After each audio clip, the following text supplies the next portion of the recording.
All right. When is there ever a day without busy 49ers news? We have another typical 49ers day. There's a lot going on, and two players today were carted off of the practice field. I was at the courthouse today for the Ricky Pearsall incident, and I'm getting my news from practice from people who are there. So credit to Cam Inman, reported that Jordan Elliott and Curtis Robinson both carted off the field today for the 49ers. Elliott, a defensive tackle, Curtis Robinson, a linebacker for the 49ers. So I'll open up the depth chart and we'll take a look, but especially with Jordan Elliott, this is a potential brutal double whammy for San Francisco because they just lost Javon Hargrave for likely the entire season. He's their starting defensive tackle.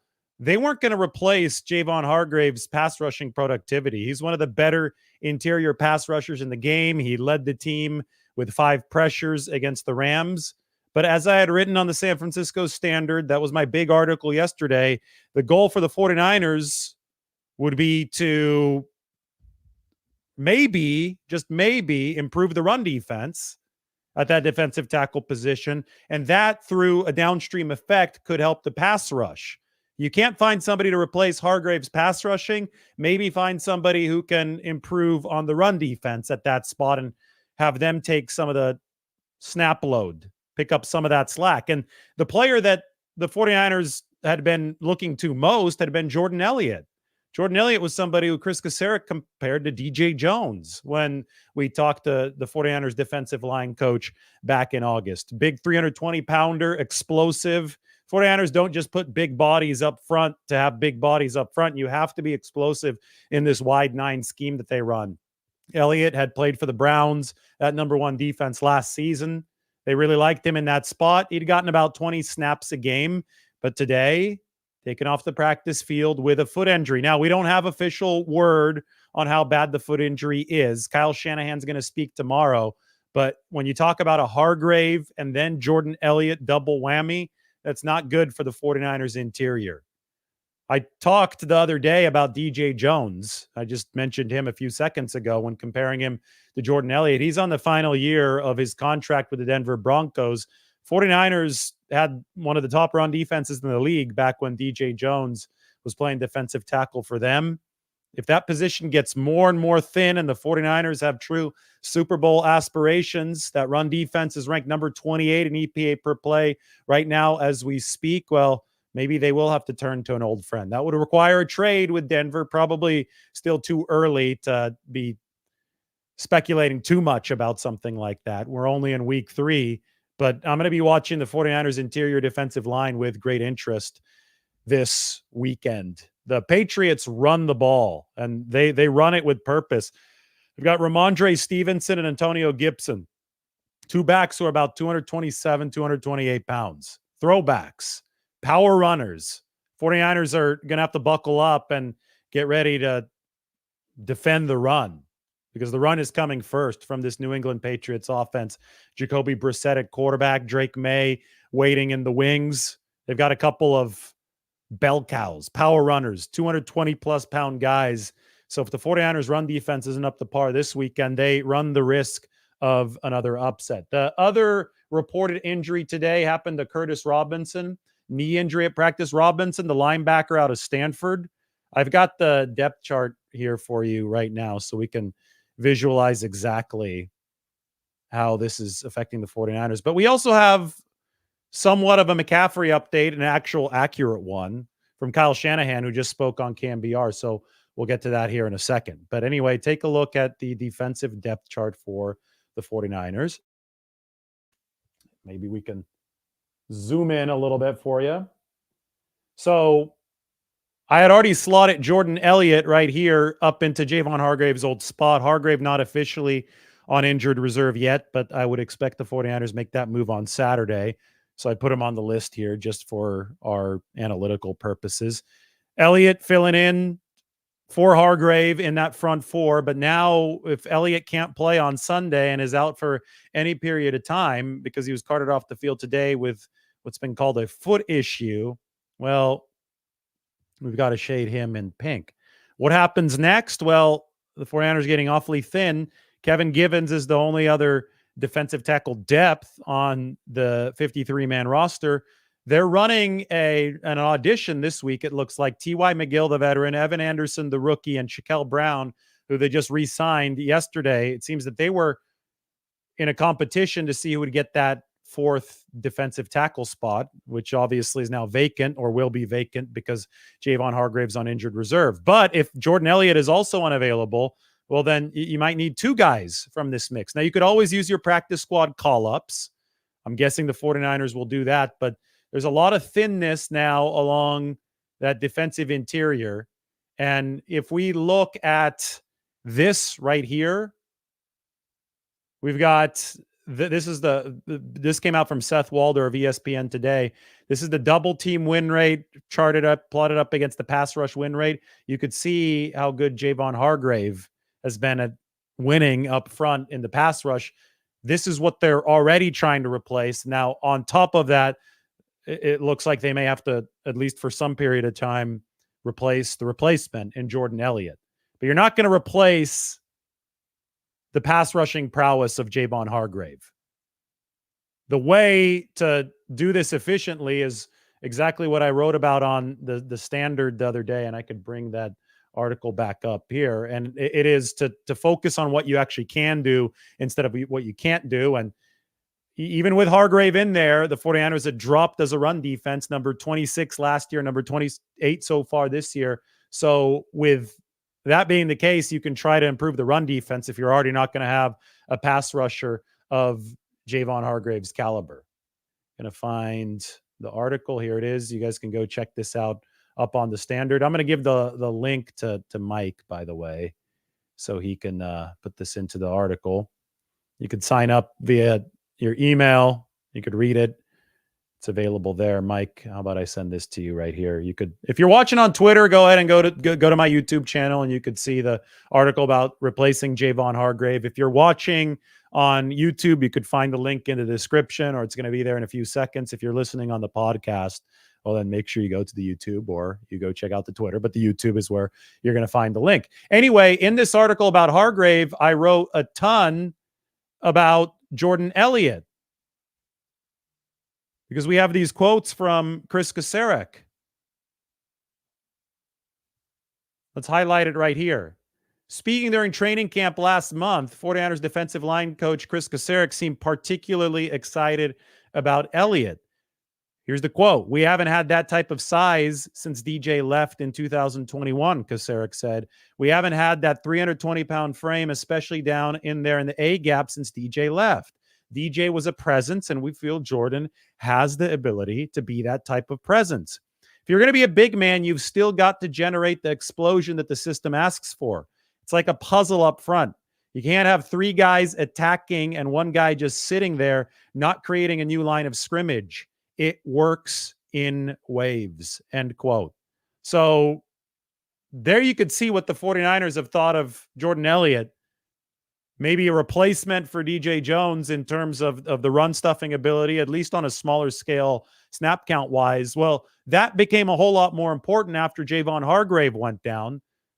There's Hargrave. But now Jordan Elliott has been carted off the practice field, and we'll find out tomorrow about the severity of that injury, and we'll also find out about Curtis Robinson. And it's not like linebacker is in a great spot for the 49ers either. Let's take a look at that depth chart right now.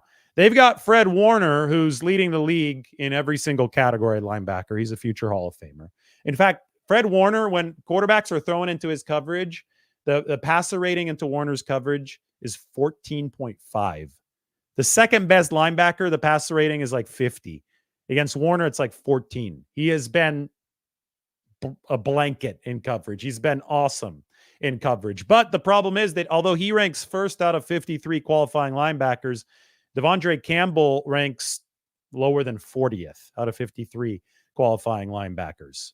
So there's a big drop-off between Warner and the other linebackers on this roster. You saw Demetrius Flanagan-Foles trip and fall, caught the turf monster, got him against the Rams. And then you had Curtis Robinson waiting in the wings beyond that. D. Winters right now is also injured. D. Winters hurt his ankle in the game against the Rams. They gave Winters some snaps instead of Devondre Campbell, but then he got hurt, so they had to go back to Campbell, who struggled in coverage. Now Curtis Robinson, knee injury during practice today, so we can also shade him in pink.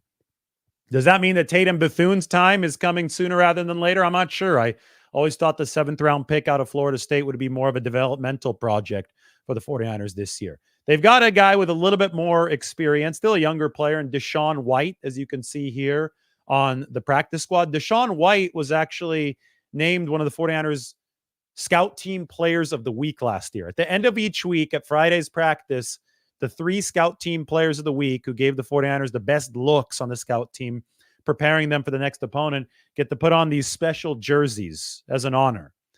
One of the jerseys went to Deshaun White. So I talked to him in the locker room after practice, and he said that the coaching staff thought that he gave a good scout look at all the Rams linebackers in that game.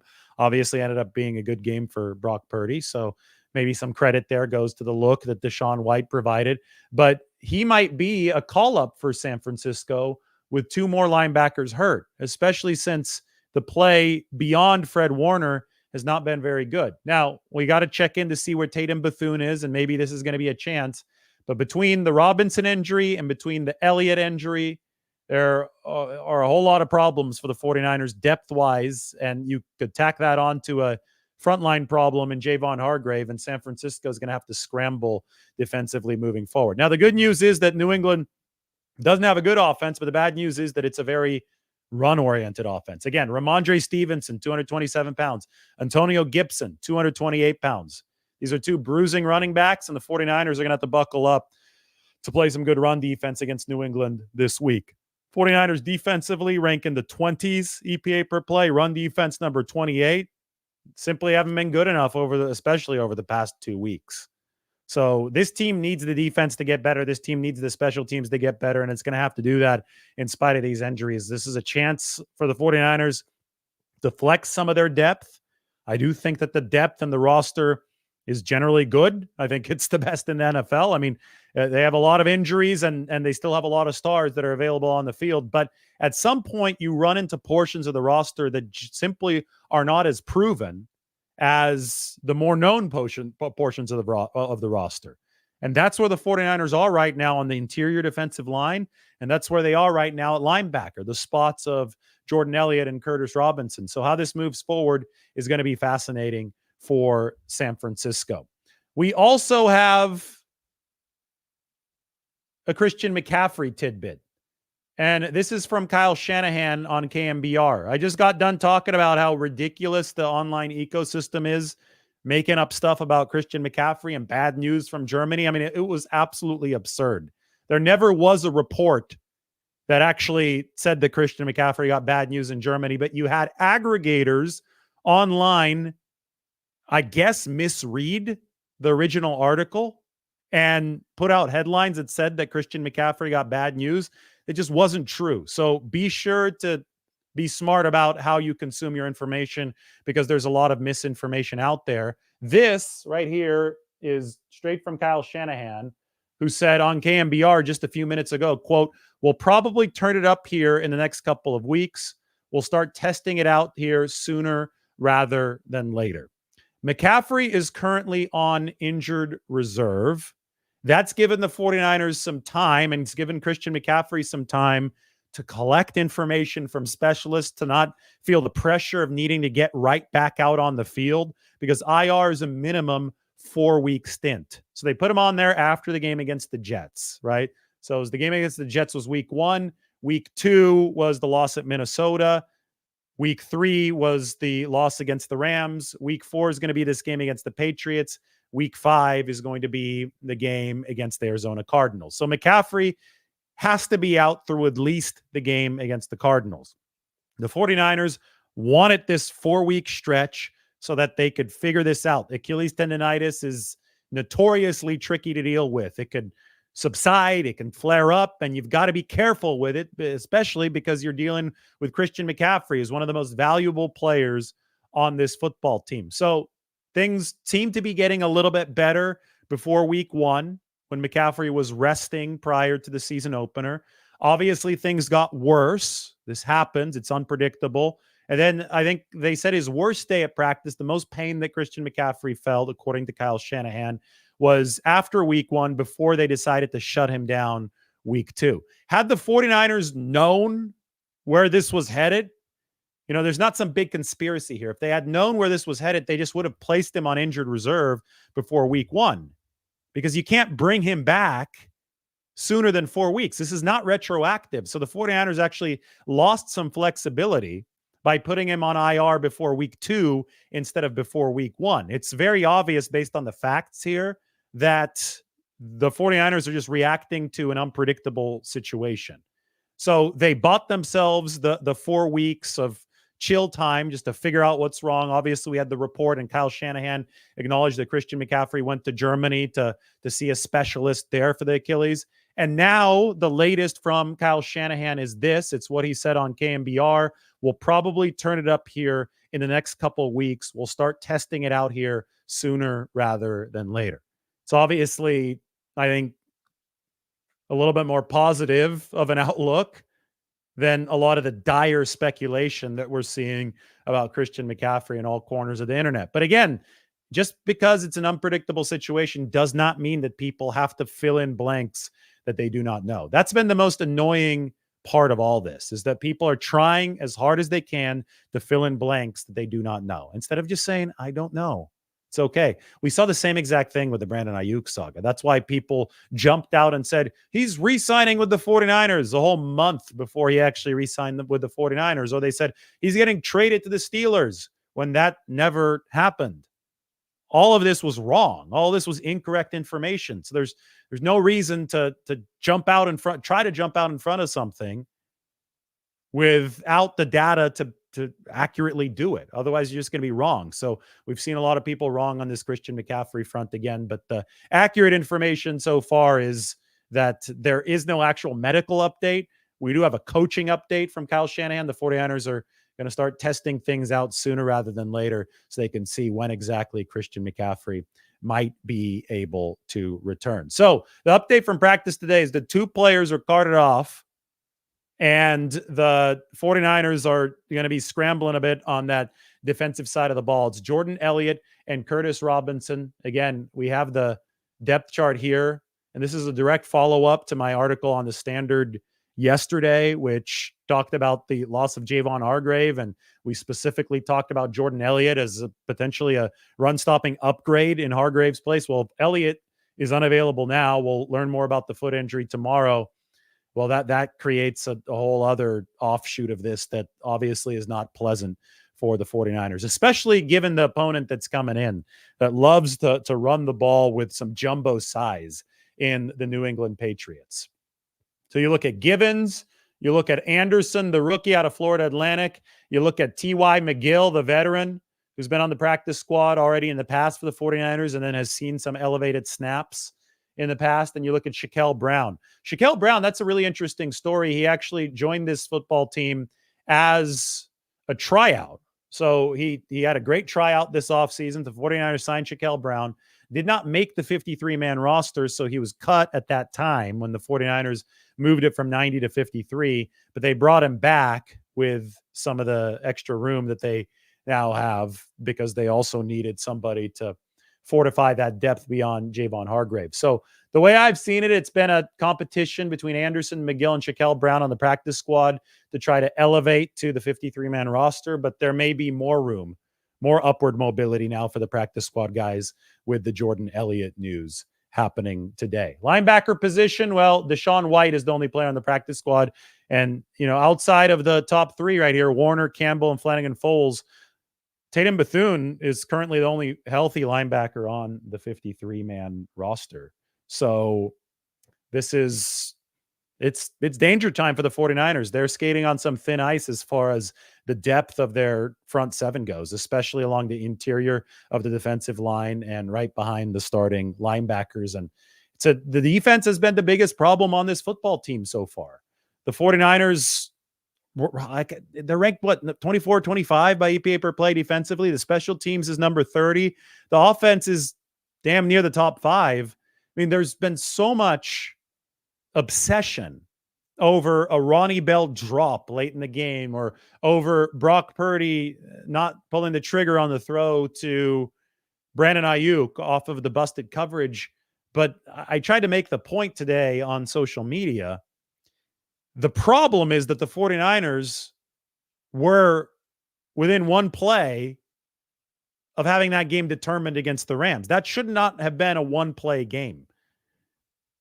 Period. I mean, the 49ers have so much more talent than the Rams, especially given the setup of that game, given where both of those two teams were injury-wise. The 49ers might have had injuries, but the Rams were completely decimated. That game should not have been in a position to have been determined by just one play, period.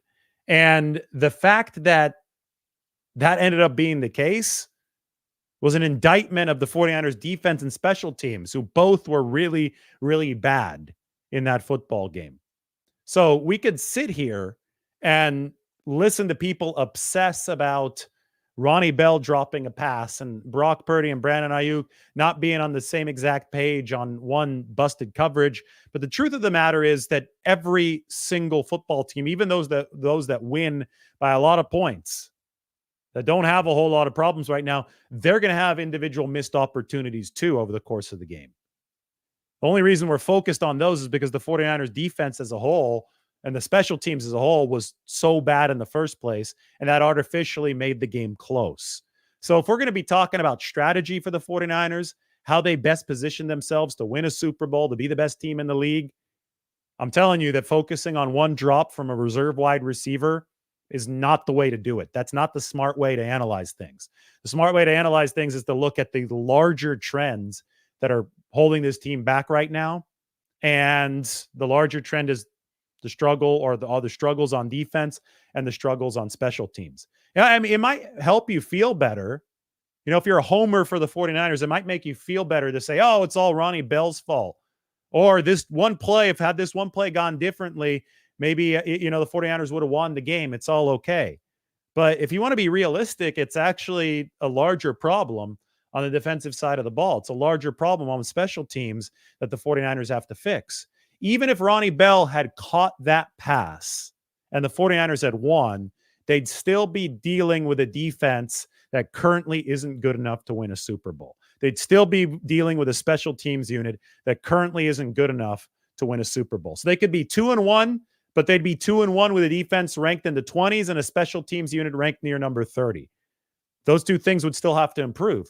That's what's crazy about the NFL and how people react to it, is that 49ers could have won that game at the very end, and they could be 2-1 right now, and people would be totally glossing over the bigger story, which is the bigger picture dynamic and the problems on defense and special teams. I view everything through the lens of how do the 49ers win the Super Bowl this year? Because that is this team's goal. That's this team's stated goal. I think it's the obvious goal for fans, for everybody. Like, that's the lens through which we have to view this. So we need to focus on the process here and not just the week by week results, which are important too. But the larger and longer term process is going to be more important. And at the end of the day, the 49ers, the way I've diagnosed this is they're going to need an elite offense, and they have that with an elite quarterback. They definitely are within reach of that, especially after some of these guys that are injured return. They're going to need to pair that elite QB and elite offense with an average to above average defense at the very least, and a special teams that just doesn't screw it up. That's what they need. So far, they've got an elite quarterback, an offense that's good, but they have some injuries, and they don't have the above average defense and the solid special teams to support that offense. That's the holistic look at what the 49ers need. They haven't shown that through the first 3 games. They haven't shown that all around strength that they need. So that's what needs to improve moving forward. The defense needs to take a step up. I think they need to be in the 8 to 12 range, not at number 25. And the special teams, I think they need to be at least at number 20, not at number 30. If you do that, Brock Purdy and the offense, they're good enough to take you a whole long way. But if you don't do that, then we're going to be having the same conversations over and over and over again.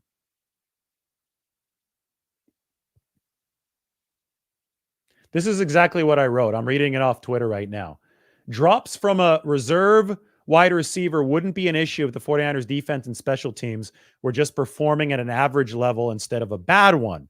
If we're talking SF's big picture strategy and goals, defense and special teams is where we should be starting.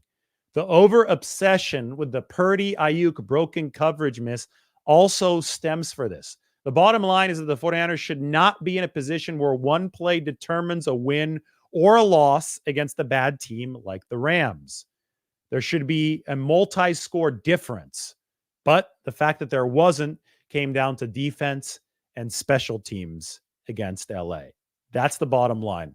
Focus on the big picture. The big picture might be tougher to deal with if you're a 49ers fan because there are bigger leaks than just one reserve receiver dropping a pass. The defense as a whole just isn't performing as well as it should be right now. That being said, I think there's a long season ahead of us, and there's plenty of chance to turn it around. They also struggled defensively in the first few weeks of DeMeco Ryan's tenure back in 2021 as defensive coordinator. So I don't think it's time to completely give up on Nick Sorensen and that unit yet. They still have a lot of good players, maybe one that was dealing with injury or has been dealing with injury in Charvarius Ward. But when you look at Warner, when you look at Nick Bosa, those are two good foundations for the 49ers.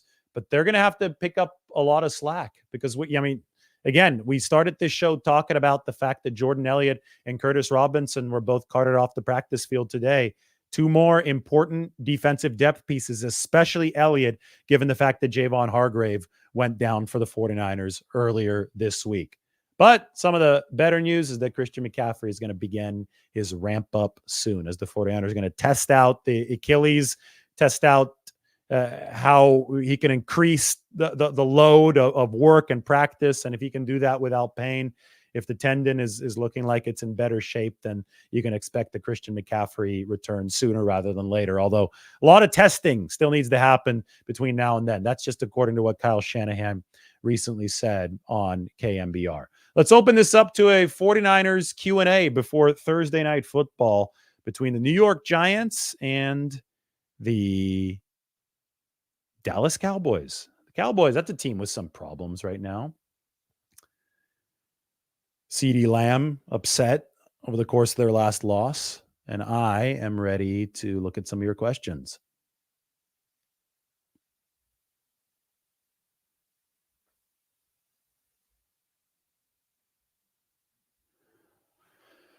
Here's a question. I know it's early, but can Purdy insert himself into the MVP conversation at this pace? I think he should be in the MVP conversation. I don't think he has to insert himself there. Listen, I don't control the conversation. I get that I'm probably part of it, but Purdy deserved to be there throughout the entirety of 2023 because he was one of the most valuable players in football, and he's already proven to be one of the most valuable players in football again here in 2024. The quarterback position is the most important position. Purdy's one of the best players there. That puts him in the MVP conversation amongst people who know the game, period. Mike says, with a poor defense, Purdy could have historic numbers. Totally possible. And we'll see where the 49ers end up defensively. They have way too good of a pedigree, way too good of a track record to be counted out defensively after 3 weeks. I believe week 3 in 2021 was when Aaron Rodgers torched them there with 37 seconds to go. They lost in the last second. They blew a game in the last second. Got the ball over Fred Warner's head.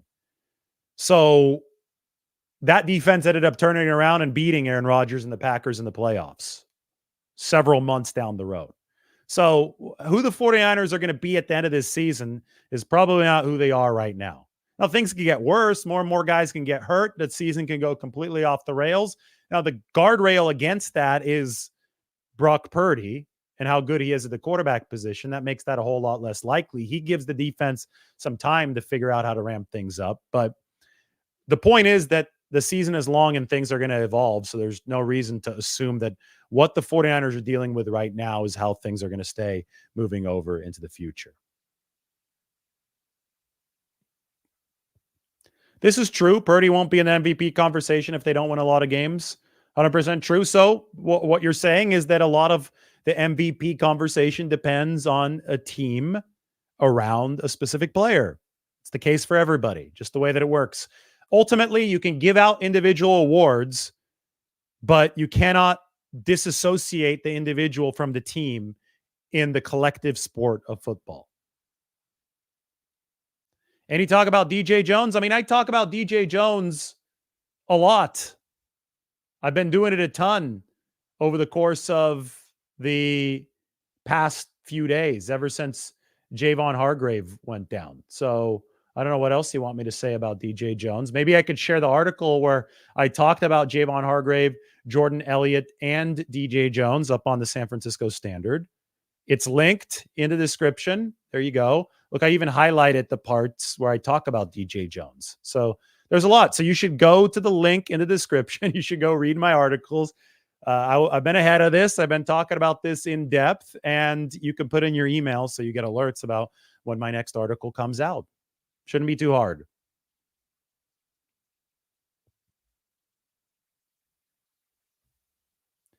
No, the 49ers should not have kept Chase Young. New Orleans paid him $14 million, and he's playing defensive end.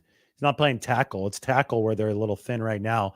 I think the 49ers have been happier and will be happier with Leonard Floyd than Chase Young if they're looking for a high motor guy opposite Nick Bosa.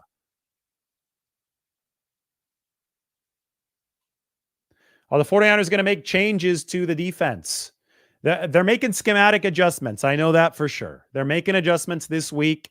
They need to be better against the run. New England, and they obviously need to be better in coverage too. I mean, the defense has had big issues. It's not just one thing over the course of the past 2 weeks. This time they play a run-heavy offense with a couple big bruising backs. They've got to be ready for that. So they're making some of the adjustments. They're not making wholesale changes, nor should they at this point. It's only week 4 of the 2024 season.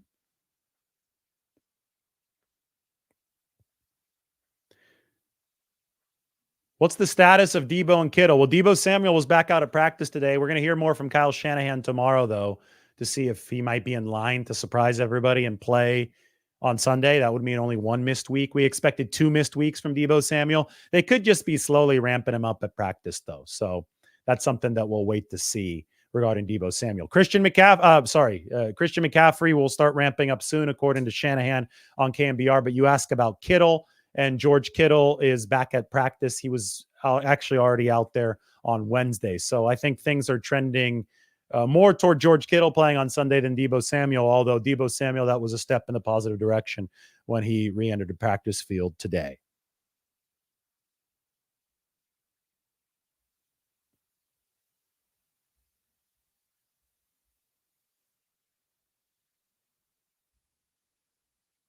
Dante asks, word on Kalia Davis. Excited to see him back.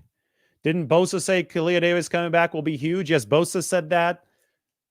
Kyle Shanahan said that Kalia Davis is a big part of the replacement effort. Reason I didn't talk about it earlier is because he's still on injured reserve. They're hoping in a few weeks for Kalia Davis. I don't know exactly what that means. Something I'll continue to follow up on regarding that defensive lineman. But Kalia, I mean, when we talk about Javon Hargrave, and then we talk about explosiveness. And here in the article, I wrote about Jordan Elliott and the comparisons that the 49ers have made between Elliott, who got hurt today at practice, and DJ Jones.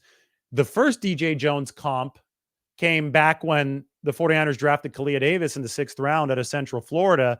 And they started saying, hey, this guy reminds us of DJ Jones as far as his width and his explosiveness. Kalia has been unable to stay consistently healthy. He came to the 49ers coming off an ACL tear in college. Now he's dealing with another knee issue. He had some sort of knee operation to get that cleaned up, but it didn't seem like it was a huge, major operation because his return timetable is shorter than it would be had it been something huge. But if he can come back and give the 49ers that explosion and that rigidity against the run that DJ Jones brought, yes, then he could be a major, major part of the Javon Hargrave replacement effort. And we'll see if they also need to replace Jordan Elliott for a longer period of time. As Mike said, Kalia is still new to the defensive tackle position, but that's also one thing that makes Kalia Davis so intriguing. He was a stack linebacker in college for most of it. That means he was an inside linebacker. He wasn't an edge rushing outside linebacker. He was an inside linebacker that had to cover guys, flow from sideline to sideline. You rarely, if ever, see a move from stack linebacker to defensive tackle. So that means that he's got more explosiveness than most defensive tackles. Now you hope that his health can hold up at that defensive tackle position. You hope that he can carry over a lot of the explosiveness that he did show at that linebacker position to actually effectively rush the passer and stymie the run at the defensive tackle position. That's the big experiment for the 49ers. But when you hear guys about Nick Bosa express excitement about Kalia Davis, well, it shows you that there's something there. They've seen him practice a lot now. And right now he's obviously still coming back from the knee injury, but there is something that merits the 49ers excitement. And he might be a big piece of the plan moving forward for a defensive line that has seen its interior beleaguered by some of these injuries.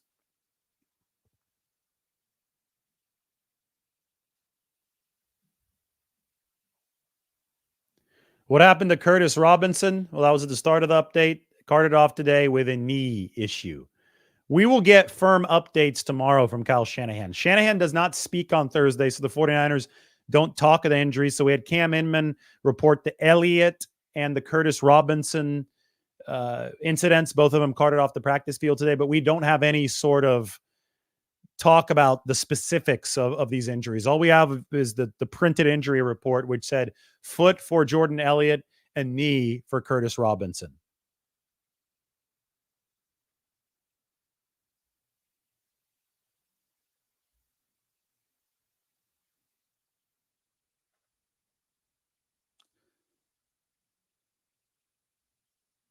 No defensive linemen have been called off the practice squad yet.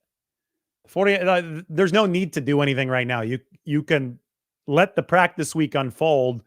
You can make your moves on Saturday, and you don't even have to move somebody up to the 53. You can decide to temporarily call them up off the practice squad.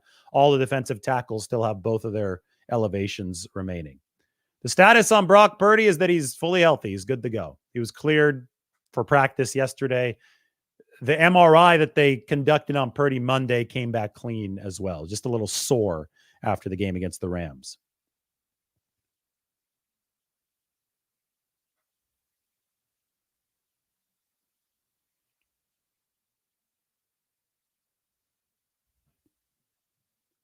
All right. If you guys have any more questions, I'm happy to answer them right now. If not, I'm going to have to get going here in a few minutes.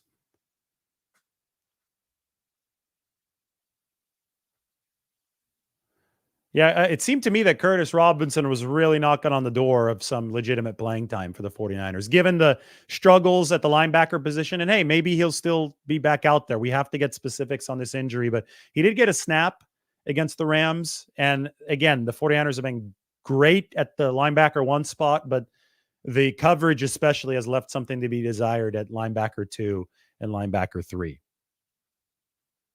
Time for Giants and Cowboys coming up here in just a few minutes.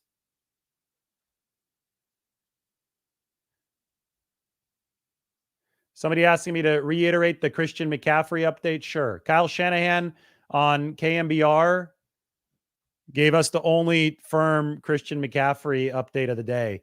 Quote, we'll probably turn it up here in the next couple of weeks. We'll start testing it out here sooner rather than later. Sooner rather than later. Turn it up here in the next couple of weeks. That's the firmest actual update that we've gotten on Christian McCaffrey in a while. And the reason is there's a whole lot of uncertainty. It's Achilles tendonitis. It could flare up. It could feel better. It could flare up again. You need to minimize or altogether avoid the risk of an Achilles rupture. So there was unpredictability around week 1. Things got a little bit worse for Christian McCaffrey. He's obviously been seeing specialists. And now the 49ers believe after, during this 4-week IR stint, they believe that they could start testing things out a little bit later into the IR stint to see if McCaffrey might be able to return when he's eligible to return. That would be for the game against the Seattle Seahawks on October 10th. But TBD for the 49ers. Yes, Trent Williams should be playing. He was sick, so he missed practice on Wednesday, but he was back out at practice for the 49ers today. All right, guys. Everybody, thanks for watching. Hopefully that helps. It's time for Giants and Cowboys. We can talk to you after the game, so be sure to tune in then. And While you're waiting, be sure to check out the San Francisco Standard. I know I've just switched jobs, so I just want to make sure people are aware of that. And we've got a lot of good stuff up there. The latest being the piece on the defensive tackles with the update now on Jordan Elliott. So go ahead and check that out. Link is in the description. Sign up via email there. If you do, maybe you get a prize from me here on the channel. Maybe not, but maybe you will. It's worth it, right? It's worth checking in on. Everybody take care. We'll talk to you all very soon.